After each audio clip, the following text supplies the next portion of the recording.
प्रभा जी और इस सम्मेलन के अंदर आए हुए मातृशक्ति सज्जन शक्ति आज बड़े सौभाग्य को बंद करिए।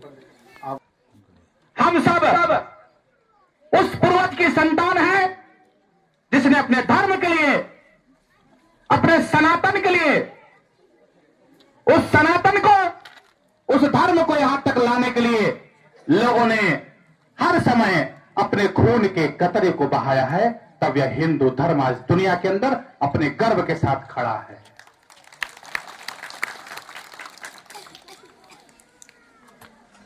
हिंदू के मन की कल्पना क्या होती है?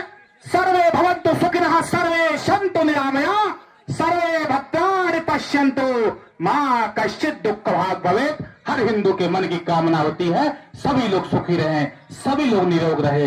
हिंदू है पूरी दुनिया के अंदर जो अपने पूजा के अंत में कहता है विश्व।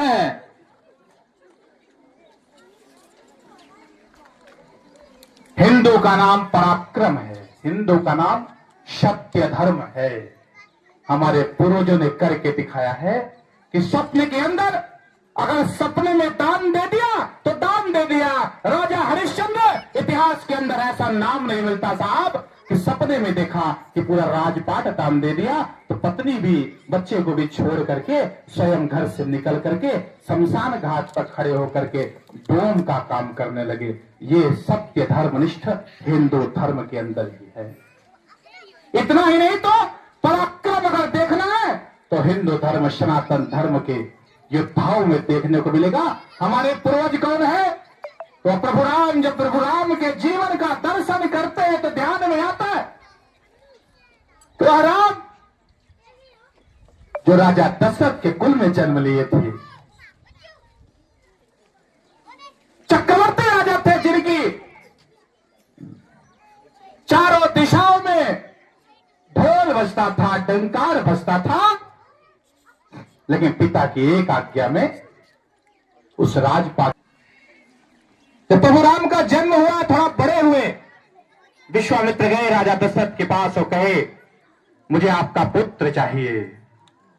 सज्जनों को समाप्त करना है, इस नाते उन दुर्जनों को समाप्त करने के लिए आपका राम चाहिए मुझे। राजा दशरथ ने कहा हम तो रघुकुल के हैं, आप मुझे बताइए, मैं चलूंगा उस काम को करने के लिए। विश्वामित्र ने कहा नहीं, परमात्मा ने आपके घर में उस पुत्र को जन्म दिया है, वही मुझे चाहिए दान के। अब भगवान राम पूछते ये क्या है? विश्वामित्र कहते हैं दुर्जनों ने सज्जनों को मार करके उनकी हड्डियों का ढेर लगाया है। प्रभु राम ने उसी बचपन में हाथ उठा करके कहा जब तक मैं दुर्जनों का सर्वनाश नहीं कर दूंगा तब तक विश्राम नहीं लेऊंगा। मेरे जीवन का यही एक लक्ष्य होगा, सज्जनों की रक्षा करना। वो दो भाई जंगल में पैदल निकल पड़े।